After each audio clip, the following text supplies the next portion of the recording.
Pemirsa, terima kasih Anda masih bersama kami dan Anda menyaksikan iNews Sore. Pemirsa, Lebaran Betawi kembali digelar selama 2 hari di Monas, Jakarta. Aneka atraksi kuliner dan juga seni budaya dihadirkan untuk memanjakan para pengunjungnya.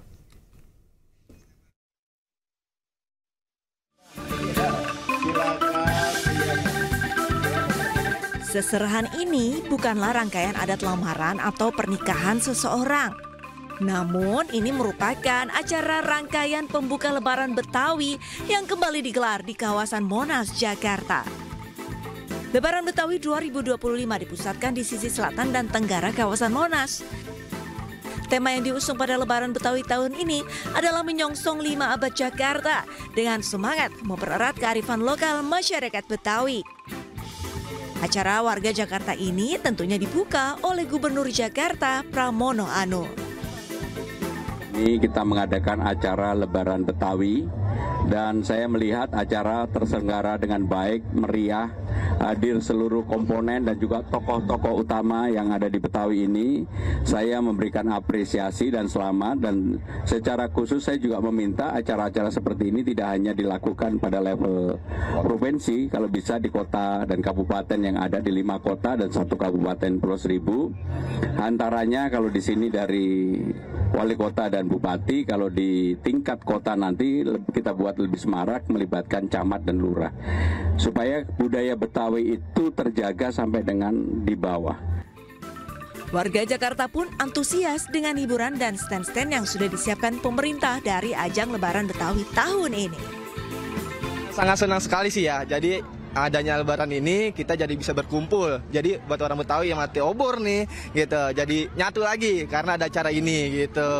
Seperti apa aja keseruannya tadi nih, Mas? Seru banget, ada tarian-tarian, palang pintu, ada yang lainnya lah gitu ya, kan ada hiburan, gambang kromong, sekarang dangdut nih. Jadi alhamdulillah masyarakat bisa menikmati semuanya gitu kan. Sangat meriah sekali dan antisipasi masyarakat, euforia masyarakat Jakarta untuk datang, kalau menurut saya sangat luar biasa ya. Karena dari mulai stasiun kereta Gondangdia, Juanda, baik itu TJ, semuanya full menuju ke arah Silang Monas di selatan.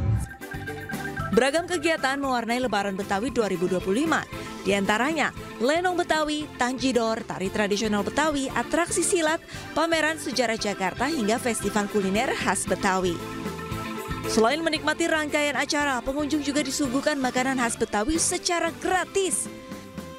Lebaran Betawi 2025 bertujuan melestarikan seni dan budaya Betawi. Acara ini juga diharapkan bisa meningkatkan harkat dan martabat warga setempat, serta menjadi ajang silaturahmi. Dari Jakarta, Hadisya Arifah, Sadu Santo, iNews melaporkan. Pemirsa, viral di media sosial kondisi jembatan penyeberangan orang dan halte di Cakung, Jakarta Timur yang kondisinya memprihatinkan dan juga membahayakan. Sejumlah plat besi hingga atap halte berkarat tidak terawat, bahkan sebagian hilang dicuri orang yang tidak bertanggung jawab.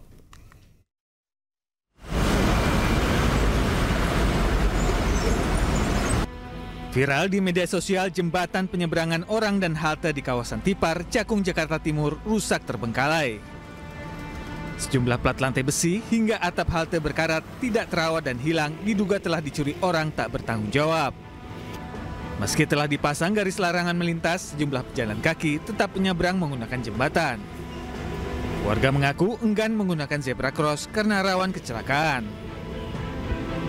Masalahnya adalah nggak punya alternatif lain, harus lewat situ. Kenapa? Karena JPO 1 sama yang lain tuh jaraknya cukup jauh. Sementara ada zebra cross di sini agak ngeri juga. Kenapa agak ngeri?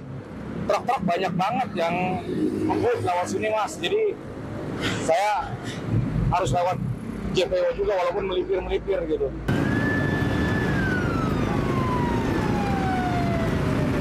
Menerima banyak aduan dari masyarakat terkait rawan kecelakaan, anggota DPRD DKI melakukan sidak jalan rusak di Jalan Layang Lejen S. Parman, Grogol, Petamburan, Jakarta Barat. Usai sidak, Pemkot Jakarta Barat diminta untuk memperhatikan jalan-jalan yang rusak, khususnya di jalan protokol. Dan memang laporan-laporan dari masyarakat ini mereka menyatakan bahwa wilayah sini sudah banyak sekali jatuh korban. rata-rata pengendara motor lah. Ya, nah maksudnya gini, saya kebetulan dari Bina Marga kebetulan lagi ngerjain di wilayah sini, saya telepon, dia bersikap juga. Jadi tadi kan setengah jam langsung sampai ke sini kan. Dinas Bina Marga Jakarta pun didorong untuk segera memperbaiki sejumlah jalan rusak yang kerap membahayakan bagi pengendara yang melintas. Dari Jakarta, Rio Manik, Miftahul Gani, iNews melaporkan. Pemirsa, karena membahayakan, jembatan penyeberangan orang di Tipar Cakung, Jakarta Timur akhirnya ditutup. Sebelumnya kondisi jembatan rusak karena tidak ada besi penyangga atau pagar. Jembatan penyeberangan orang atau JPO Tipar Cakung, Jakarta Timur kini telah ditutup oleh pihak petugas Satpol PP Jakarta Timur sejak kemarin, yang mana ini ditutup dengan garis dan juga terpal ya, dan sehingga ini masyarakat tidak bisa naik ke atas JPO. Hal ini merupakan buntut kasus akibat viralnya JPO Jembatan Penyeberangan Orang Tipar Cakung ini yang viral di media sosial dikarenakan kondisi dari jembatannya yang kotor, rusak, dan membahayakan dari masyarakat. Dikarenakan memang tidak ada penyangga besi ataupun pagar begitu ya untuk masyarakat, sehingga dinilai membahayakan. Akhirnya pihak dari petugas menutup JPO ini, dan sebagai solusinya begitu ya, masyarakat yang memang ingin menyeberang haruslah menyeberang di bawah JPO, menunggu lalu lalang mobil lewat. Dan kedepannya ini pihak dari petugas Satpol PP dan juga gabungan tentunya ini akan berkoordinasi dengan pihak terkait dalam penanganan JPO Cakung ini. Dari Jakarta, Dilami Aulia, James Jasin, iNews melaporkan.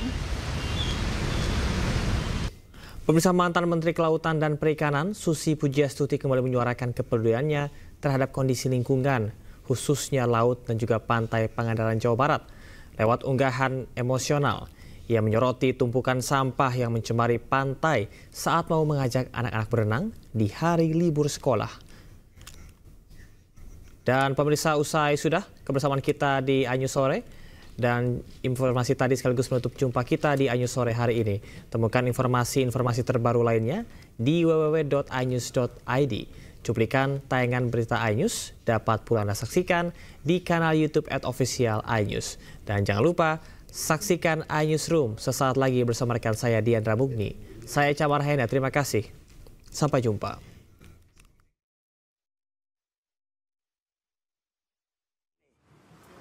Dirusak, diambil bibit-bibit lobster pakai alat-alat seperti ini.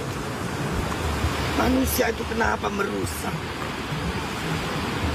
Nih, semoga lebih besar lagi ombak menggulung hal-hal seperti ini dan membawa sampah semua ke pinggir kembali. Melalui akun Instagram pribadinya, mantan Menteri KKP Susi Pujiastuti mengaku marah karena pantai Pangandaran, Jawa Barat dipenuhi sampah. Padahal ia bertujuan mengajak anak cucunya berenang, namun malah disuguhi sampah yang berserakan di pantai hingga membuatnya merasa kesal. Ia mengingatkan bahwa sampah-sampah yang dibuang sembarangan, baik dari rumah, jalanan maupun tempat wisata, pada akhirnya akan bermuara ke laut. Dalam video berdurasi 1 menit 43 detik tersebut, Susi membersihkan sampah di pinggir pantai Pangandaran. Tak hanya soal sampah, Susi juga mengecam praktik ilegal seperti pengambilan benih lobster menggunakan alat-alat yang merusak ekosistem. Ia berharap agar ombak yang lebih besar bisa menggulung semua kerusakan tersebut dan menyadarkan manusia akan akibat dari perbuatannya. Susi Pujiastuti sendiri dikenal sebagai tokoh yang vokal dalam isu-isu kelautan dan lingkungan.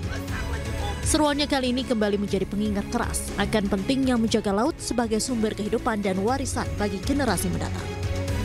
Dari Pangandaran, Jawa Barat, Irfan Ramdiansyah, iNews melaporkan.